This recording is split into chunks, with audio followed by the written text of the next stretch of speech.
আমি ভবানীপুর থেকে শপথ নিলাম, মানে আমাকে সংবিধান আইন অনুযায়ী নন্দীগ্রামটা ছাড়তে হবে। কোন কেন্দ্র রাখবেন আর কোন কেন্দ্র ছাড়বেন? ভবানীপুর আর নন্দীগ্রাম দুই কেন্দ্র এই দুহাত ঠেলে তাকে ভোট দিয়েছে, কিন্তু শেষমেশ একটা রাখতে হতো আর একটা ছাড়তে হতো। এটাই সাংবিধানিক বাধ্যবাধকতা।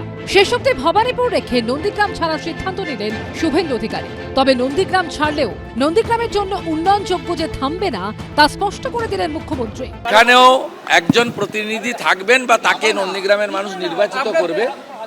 নন্দীগ্রামে বিধায়কের পরিষেবা থেকে শুরু করে আমি নির্বাচন চলাকালীন যে সমস্ত উন্নয়নের প্রতিশ্রুতি দিয়েছিলাম, আমি অন্য এলাকার উন্নয়নের সাথে সাথে নন্দীগ্রামে দেওয়া আমার কথাও আমি কার্যকর করব এবং নন্দীগ্রামের মানুষ তাদের আমি আগামী 5 বছর বুঝতে দেব না যে তাদের বিধায়ক শুভেন্দু অধিকারী নয়। নন্দীগ্রাম ও ভবানীপুর দু জায়গাতেই জয়ী হয়েছেন শুভেন্দু অধিকারী। ভবানীপুরে মমতা বন্দ্যোপাধ্যায়কে 15,105 ভোটে হারিয়েছেন শুভেন্দু অধিকারী, আর নন্দীগ্রামে 9,665।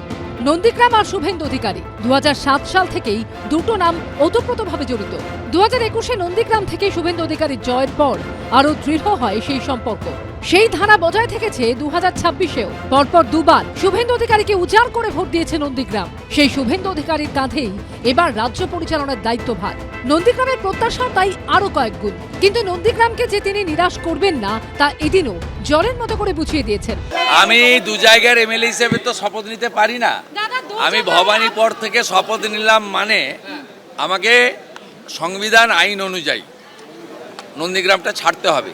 ছাড়লেও আমি নন্দীগ্রামের মানুষকে কথা দিতে পারি, 2009-এর 5ই জানুয়ারি ফিরোজা বিবি জেতানোর পর থেকে আমি এমএলএ ছিলাম না, কিন্তু আমি নন্দীগ্রামের সব দেখাশোনা করেছি। একইভাবে মুর্শিদাবাদের নওদা ও রেজিনগর দুটি কেন্দ্র থেকে বিধায়ক নির্বাচিত হয়েছেন আম জনতা উন্নয়ন পার্টির হুমায়ুন কবির। তবে রেজিনগর আসনটি ছেড়ে দেওয়ার সিদ্ধান্ত নিয়েছেন তিনি। আর রেজিনগরটা আমি 2-1 দিন পরে ছাড়ব, মানে রিজাইন করব, যাতে দ্রুত বাই ইলেকশন হয়।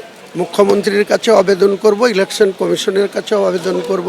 এই দিন মুর্শিদাবাদ থেকে মিষ্টির ভান্ডার নিয়ে বিধানসভায় হাজির হন আম জনতা উন্নয়ন পার্টির বিধায়ক হুমায়ুন কবির। মুখ্যমন্ত্রী শুভেন্দু অধিকারীর জন্য এনেছিলেন স্পেশাল মনোহরা, আর বাকি সকলের জন্য মনোহরা আর ছানাবড়া মিলিয়ে আনেন 650 পিস মিষ্টি।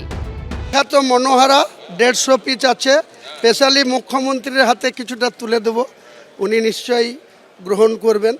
আর 500 পিস বিখ্যাত ছানাবড়া, যেটা মুর্শিদাবাদের অনেক ঐতিহ্যবাহী ছানাবড়া, সেটাও 500 পিস নিয়ে এসেছি। বিধানসভায় নিশ্চয়ই 500 পিস লোকের সবাই একটা করে খেলেও আমি খুব খুশি হব। রাজনীতির তিক্ততা অতীত, এদিন কার্যত প্রতীকী মিষ্টির স্বাদ পেল পশ্চিমবঙ্গবাসী। কৃষ্ণেন্দু অধিকারী, উজ্জ্বল মুখোপাধ্যায় ও আশাবুল হোসেনের রিপোর্ট, এবিপি আনন্দ। এবিপি আনন্দ, এগিয়ে থাকে, এগিয়ে রাখে।